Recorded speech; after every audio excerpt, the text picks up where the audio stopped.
How, Sway? How, Sway? How are we not talking about Gail Fisher? Gail Fisher. I don't see how, when we do a rundown of Black actresses, she is not mentioned more. I don't see how she is not on someone's list whenever they talk about the people that inspired them. I don't see how, when we talk about the history of Black actresses who were the first to be on television, let alone be a part of leading roles in TV, that her name does not pop up. Well, I'm popping it up right now. So pop, pop, pop, pop, pop. We are talking about Miss Gail Fisher. She was the first Black woman to have lines on a national television ad for a commercial ever in history.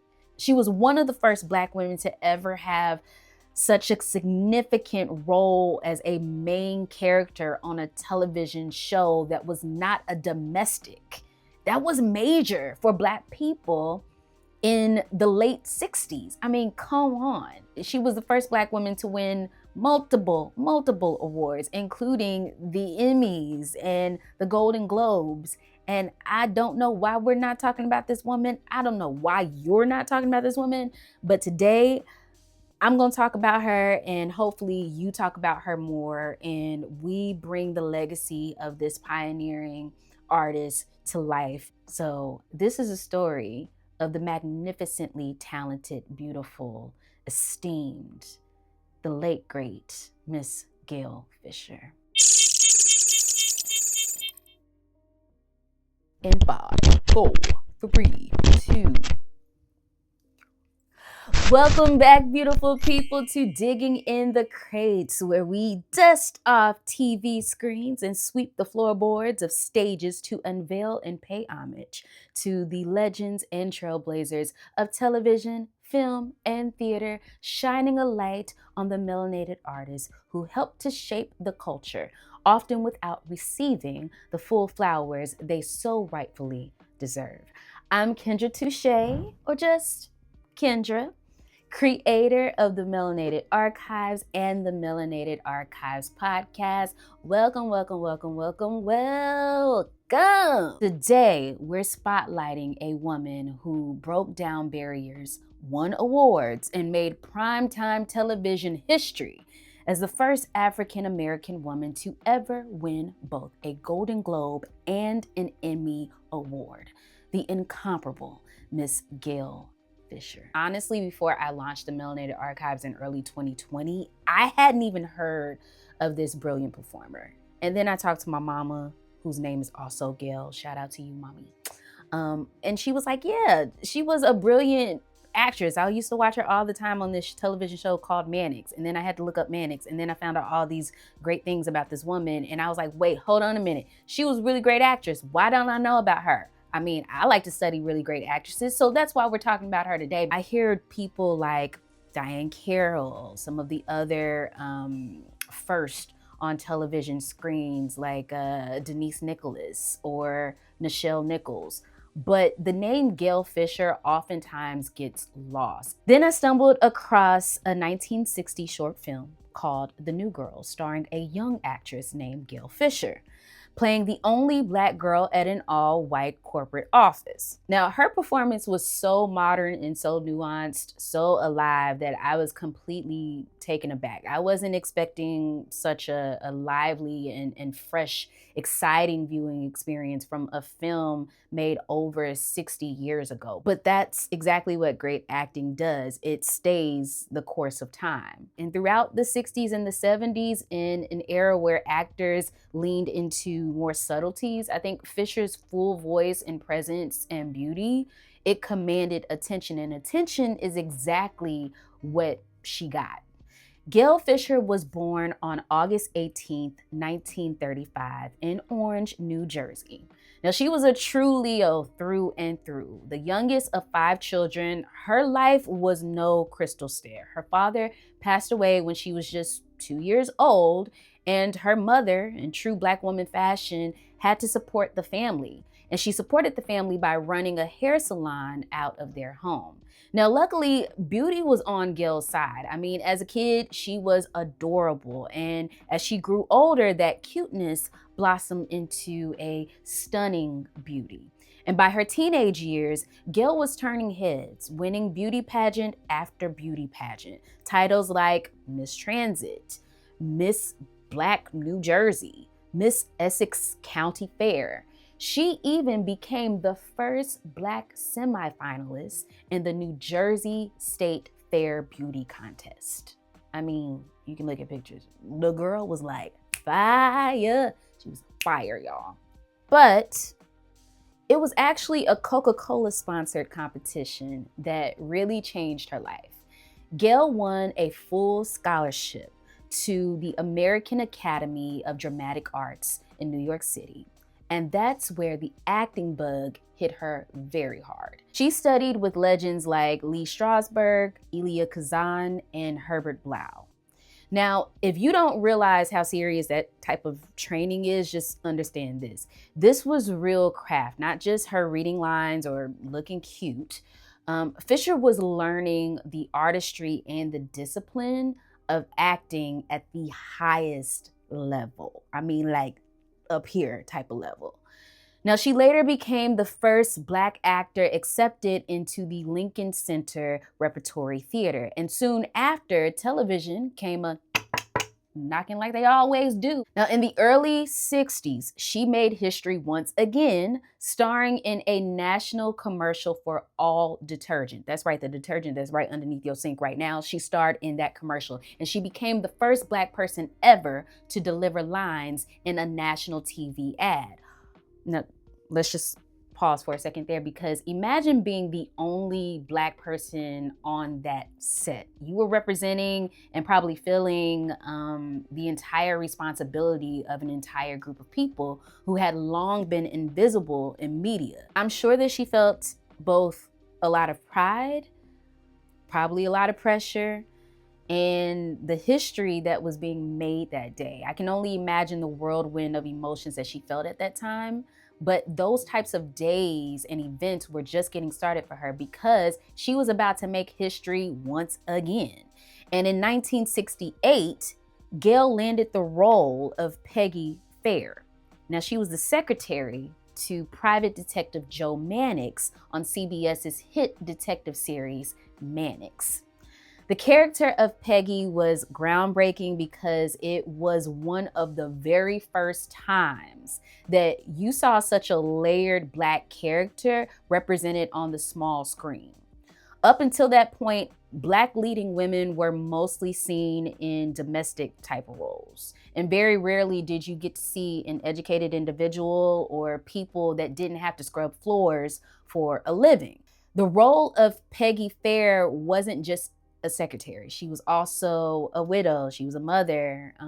She was more of like a fully realized character, the kind of role that regardless of if you were Black or white, it was a dream role for any actress to have.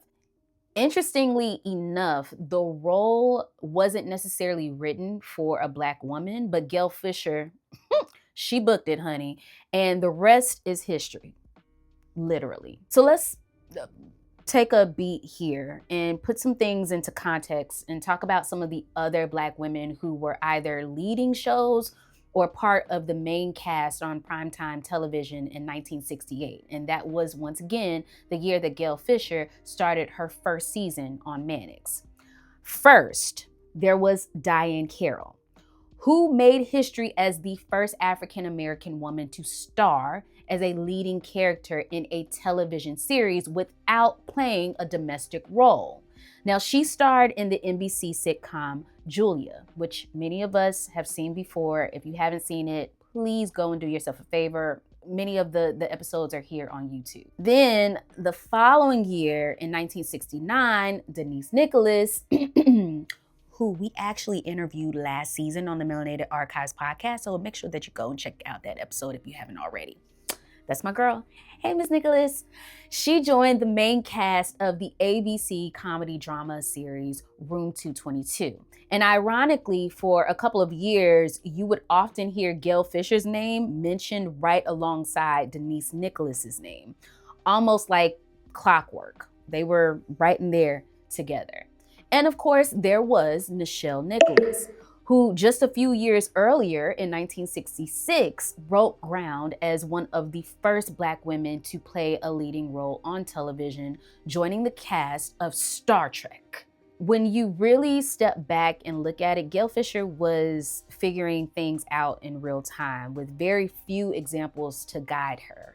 There weren't many people who looked like her who could offer up advice on how to navigate a set, how to negotiate with the network, or advocate for better scripts, or even simply just to make sure that she had what she needed to do her job properly. And with that, the accolades, they started rolling in, y'all, heavy. Now, first, there was an Emmy Award for Outstanding Supporting Actress, making her the first Black woman to win in the category. Then, 2 Golden Globes, one in 1971 and another in 1973, becoming the first Black actress to ever win Best Actress in a TV series drama. And let's not forget, she also won an NAACP Image Award in 1969. And I think it's important to highlight that because if we're gonna break free from this matrix of valuing only predominantly white award show, we have to uplift our own. So it's important that we talk about the NAACP award because that matters too, and probably more so than the other ones, for her especially. So Gail's wins weren't just personal, they shifted how Black creators were seen on screen. Even in her later years, Gail Fisher credited the powers that be with showing what she called atypical courage. But part of her prize was also a crash course on how to actually become a pioneer. Gail once recalled that when she first started on Mannix, she had to walk a half mile just to get on the lot where they were filming because she was not given a parking space. According to Gail, many times she even had to wear her own clothes to set. It's said that on the last day of her first year filming Mannix, someone even broke into her dressing room and vandalized the walls. Gail stated herself, "You can put down that they were ethnic vulgarities, like nigga bitch." Now, Gail Fisher was always candid about her experiences as a Black actress who was breaking down barriers in real time, all while being privately undermined and publicly praised. Through it all, Fisher always kept herself busy and kept her spirits alive in the arts. She was also a gifted jazz lyricist, penning lyrics for Joe Zawinul's classic, Mercy, Mercy, Mercy. She was art, she was soul, she was magic, and she was an actress known as one of TV's best, longest-lasting secretaries. And in true Gail Fisher fashion, she didn't bite her tongue in speaking out about this aspect of the business and of her career as well. She admitted she had been itching for more opportunities, and that ultimately she was not only beginning to run the risk of being typecast, but that she was being pigeonholed into her role on Mannix. Now, sadly, after Mannix ended in 1975, those opportunities to play a greater range of characters started to become fewer and further between. It's even been documented that Gail Fisher had a battle with addiction and finding steady work as an actress. As a matter of fact, allegedly in 1978, police raided her home finding the good Mary Jane and Coca-Cola and a blue box, which was a device used to bypass long-distance phone charges back in the day. Now, Gail pled no contest to the blue box violation, completed a drug treatment program, and the felony drug charges were eventually dropped. I was also reminded of how similar stories happened to people like Billie Holiday back in the day. When a lot of celebrities were sober and clean, the industry wouldn't let them live down their lowest moments. And if the industry wasn't just trying to sell these people's talents, they also were trying to sell and possibly exploit their real lives, which in this case is the reason they kept feeding stories of Gail's addiction to the public, the same as many other Black entertainers throughout history. And of course, let me be clear, this is not to take away from what anyone else has gone through in this industry or any other industry, but the fair treatment and readiness to forgive, to aid, to support Black artists is rarely, if ever, offered and or extended. And throughout her life, Fisher was married 3 times. From her first marriage to artist manager John Levy, she had 2 daughters, Samara and Jolie. And her first marriage to John Levy spoke volumes directly to what Fisher's life was like as a Black actress in Hollywood trying to maintain a family structure. In a 1972 New York Times interview, Gail shared that Mannix eventually put a strain on her actual marriage. She said, "In the beginning, I wasn't very busy. I spoiled the hell out of my husband. Later, 11 years later to be exact, I didn't have the time to spoil him anymore. I'd get home late, make myself a drink, cook my own dinner. There was nobody around to spoil me." And I hate hearing stories like that. That is so sad, but so reflective of what the times were like, especially for her back then. Gail also battled health issues, including emphysema and diabetes. And sadly, Gail Fisher passed away on December 2nd, 2000, at the age of 65. In a heartbreaking twist, her brother Clifton passed just 12 hours after her. I want to highlight exactly what I mean by the magnitude of her career, why it is so significant. Gail Fisher won her Emmy for Outstanding Performance by an Actress in a Supporting Role in a Drama in 1970. Since then, we've only had a handful of Black actresses to win in the same category, including the late great Olivia Cole and Cicely Tyson, and more recently, Uzo Aduba. Fisher was also the first Black actress to ever win a Golden Globe for Best Actress in a TV series drama in 1973. And since then, only 4 other Black actresses have won in that category, including Regina Taylor, Taraji P. Henson, Michaela J. Rodriguez, and Zendaya. And to date, she is the only Black actress to ever win a Golden Globe for Best Performance by an Actress in a Supporting Role on television, an award that Fisher took home all the way back in 1971. In more recent years, there has been talk about honoring Gail Fisher with a star on the Hollywood Walk of Fame. And for the life of me, I cannot figure out why this hasn't happened yet and why it isn't a given. When someone makes that kind of contribution to an industry, let alone to an entire culture of people, that should be an automatic. This woman showed generations of Black people that Black folks are human. We are everything that anyone else is or could ever be, and she did it right there in their living rooms, week after week after week. So today, we remember the genius of Miss Gail Fisher, a legend, a trailblazer, and a queen who deserves her name to be said with the utmost respect, etched on the Hollywood Walk of Fame, and her flowers given in the full light of day. Thank you for joining me for today's episode of Digging in the Crates. If you enjoyed this episode, be sure to like, subscribe, and share for more Melanated stories.